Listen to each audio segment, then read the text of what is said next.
one of our favorites, Tony Hinchcliffe, back in studio. What's up, Tony? everybody? What up, brother? Good to be here. I'm here to talk about my new book, Unhinged. Wait, no, that was Omarosa yesterday, Tony. Oh, wow. Yeah. She took credit for that book? Yeah, I thought you just wrote the foreword. Is that incorrect? Sure. Stuff I'd like to leak about the current administration. Yeah, I bet. You know, what's so crazy is that, you know, Tony is big on the big Comedy Central roasts. He writes a lot of those jokes that you hear.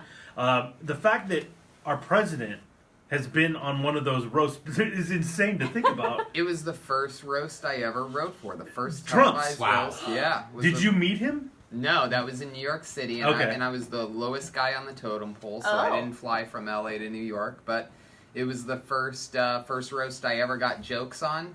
And I was living in a studio apartment at the time with Mac Lindsay, Sean Halpin, and Mac's girlfriend. We had a studio apartment. I was on the top bunk of bunk beds. No, yeah. Really? Yeah, there was bunk beds. I lived above the couple.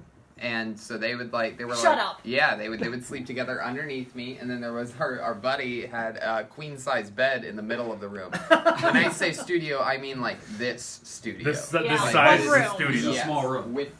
Except separated with a kitchen and a bathroom, and this was the entire unit. With a kitchen and a bathroom in this. That's a lot. And I remember laying on that top bunk watching the Trump roast and seeing, you know, the Roastmaster General, Jeffrey Ross, delivering stuff that I came up with my mind. I mean, when I say broke, I mean I was still going to be, starving broke for years to come still. Well, maybe like a year or two to come. I mean, absolutely broke. Yeah. And it was, very emotional. I think it was the first time I ever, cried happy tears. That's crazy, man. Oh my God, this is crazy. All because of Trump. Yeah, thank you, Mr. President. Wow. That's why I'm rocking the Nike. You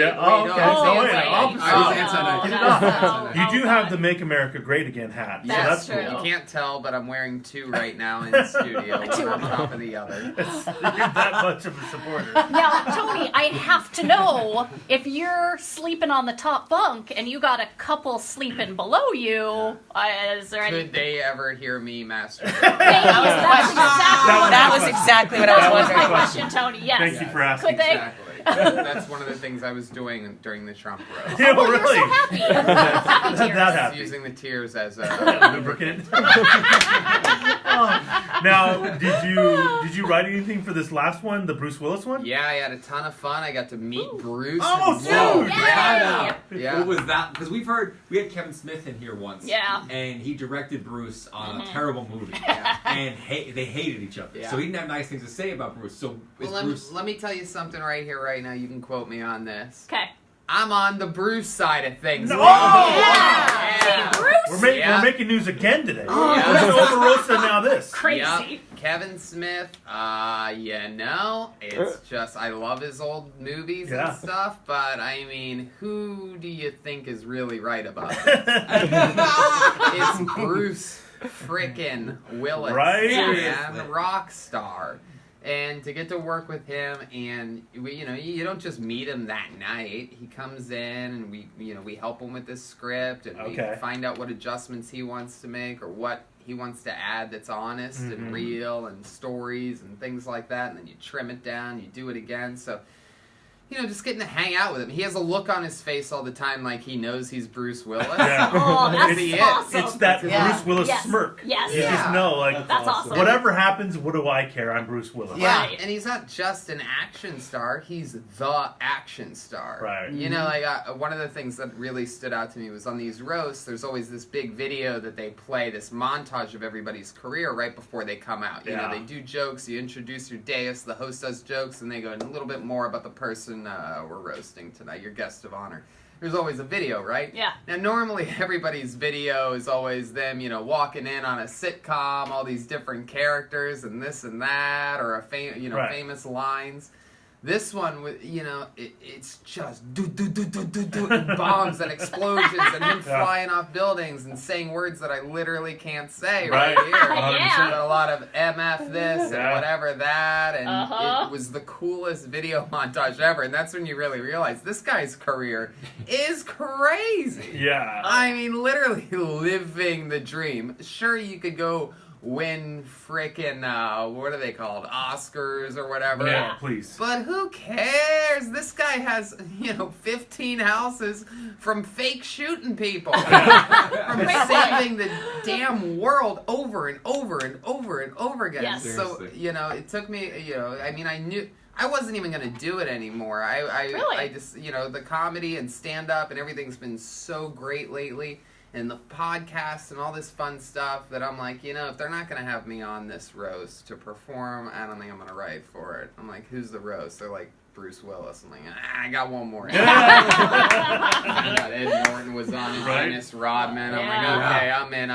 Yeah, it was Martha's good. Back. I'm in. Yeah, We were talking to Tony Hinchcliffe, who's performing at the La Jolla Comedy Store this weekend, and you mentioned the people that I want to talk about. So my favorite roaster was Ed Norton. Oh, his delivery and what he decided to do was beyond brilliant. I agree 100%. Now, was that his concept? Did he come in with that concept, or what was the deal with that? Well, what was the concept? I didn't see. So he decided to, almost praise him, but doing it in a backhanded way. Oh. And the whole thing was basically how amazing Bruce is, but he's such an a-hole because of it. And it was like a speech. It wasn't most roasts are joke.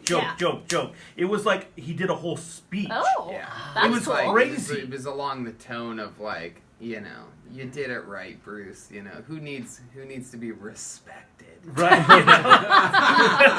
That's awesome. And he's like, I wasted all that time being an amazing artist. Right. And for what? So backhanded. That's genius. He was self-deprecating about himself, but yet saying how amazing he is as an actor. And I could have made millions of dollars like Bruce and just been in crap. Right. Yeah, It was brilliant. You did it for the right reasons, Bruce. You did it for the money. Not great. respect. The best part was the ending though, where he's basically just like any normal sign off. He's like, you know what, Bruce? In all honesty, all jokes aside, you're amazing. You're talented. I love you, man. Or maybe I don't. That's acting. Oh, that's so funny. Great. If you haven't watched it, go back and watch it. I'm gonna watch it today. It's hysterical. Yeah. And then Martha Stewart. Oh, a gem. She is America's treasure. And again, you don't expect Martha to be good at roasts, telling jokes, but she is the MVP of these things. Martha's the most interesting person in all of roasting. We have this crazy room of beast writers. Yeah. Every comedy writer that's already working on any show wants to write on the roast. It's a 3-week gig at most. You could do 1 week if you want, if you're only available for that or whatever. That's sort of how that gig works. Okay.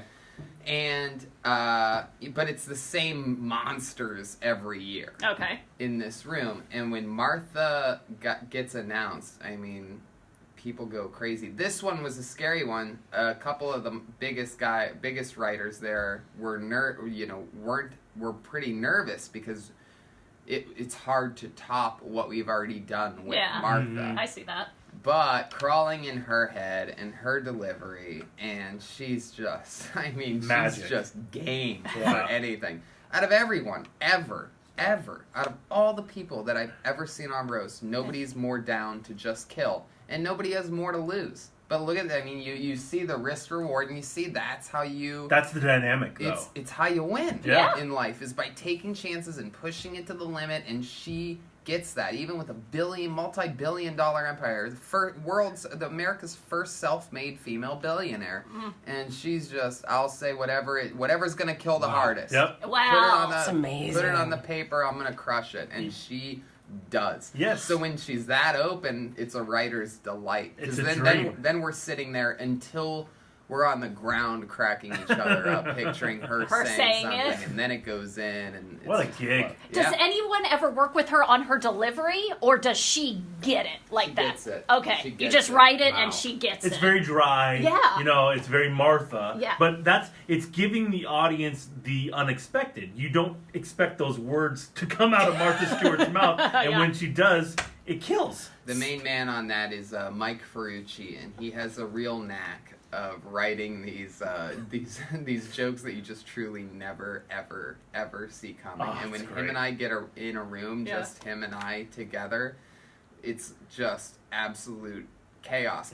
We start with a blank sheet of paper. Martha just got it, and we're having this talk, and he's like, I don't know, man. I mean, I don't know if she should be doing this. She got out on top. And he's saying that in the way like it's going to be hard to top what we did. Right. It's not that he doesn't think she, Right. And it's just one of the most satisfying things is going from having nothing on the page and a white screen, an open Microsoft Word document with nothing on it, to us being like, wait till you guys hear this. Tears coming down your face because you're laughing so hard. Yeah. That's awesome, man. You got to check out Tony cool. at the La Jolla Comedy Store tonight, tomorrow night.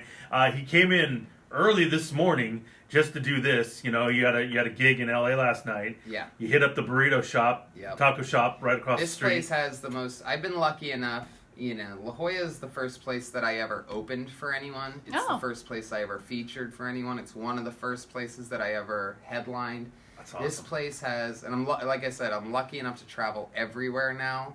Pretty much every weekend, I'm going different places. And this place has so much sentimental value to me because I was built up in the LA Comedy Store, worked my way up as an employee there, and this is the only other comedy store in the world.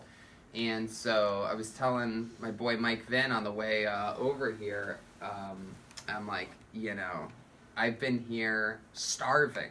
I was telling him about Ramiro's last night. I go, the crazy thing about that condo and Ramiro's and La Jolla Comedy Store is that I remember one day being, when I say broke, I mean absolute broke. Okay. Not like, whoa, only a couple thousand in my account. I hear people say that they're broke sometimes. It's like, you're not broke. Right. That's not broke. I'm talking about broke.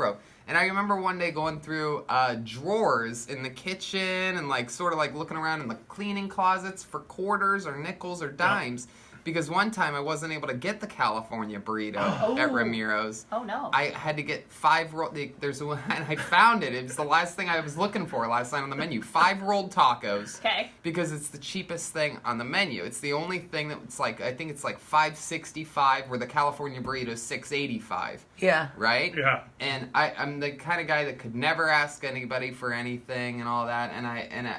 But I remember looking for change, literally looking under the bed. I'm like, there's got to be a nickel or a dime, one more thing to add on, and I had enough for these 5 rolled tacos. Turns out the rolled tacos are one of the most disgusting things ever. No! There's barely anything inside. Yeah, I mean, they really are gross. Rolled That tacos happens. are just one of the biggest rip-offs. But on the contrary, an extra $1.20, you get a California burrito. Yeah. It's like the filet mignon. The The window of bad to good in Mexican food is $1.25. Damn it. So you knew you made it once you were able to afford that California burrito. Yeah, I mean, and my point overall is man, I have been at absolute bottom here, and I don't want to sound like what can I say, a D-bag. Yeah, you can say douche. It's Yeah, all right. I don't want to sound like a douche, but last night I'm coming down, my schedule's filled. I'm driving my 2019 V8 Chevy Corvette Grand Touring. Whoa! Look at you. I mean, Fancy. after doing a spot at the packed, sold-out Comedy Store, mind you, I was a Yankee Clipper at the LA Comedy Store when it was empty. In 2007, coming up the ranks, learning how to do it, bombing in front of 4 people at 1:45 in the morning, learning in the dark. And this comedy boom has happened, and so these shows here in La Jolla have a special sentimental value to me. I go across the country, and I don't get to say that when I do the morning radio or whatever. In in Indianapolis. your other place, right? Yeah. It's just another weekend, another gig. But this one is special, and it's always a special place when you get a real Comedy Store guy down here. I don't know if San Diego realizes how special it is that they have a Comedy Store. That's no a big doubt. deal. We're lucky. It's very cool. It's sort of like the Navy SEALs of stand-up comedy. I mean, it's Monsterland up in LA. Man. Yeah. Well, Tony's going to bring the heat. He always Yeah. does. Go check him out, La Jolla Comedy Store tonight and tomorrow night. And speaking of our boy Mike Vinn, got to have him on. Mike is in here. He's doing something very cool with the Comedy Store, and with this whole controversy going on with Colin Kaepernick and Nike and all that stuff. So can you stick around, Mike? We want to talk to you. We'll take a quick time out. We'll come back and talk to Mike about that when we get back.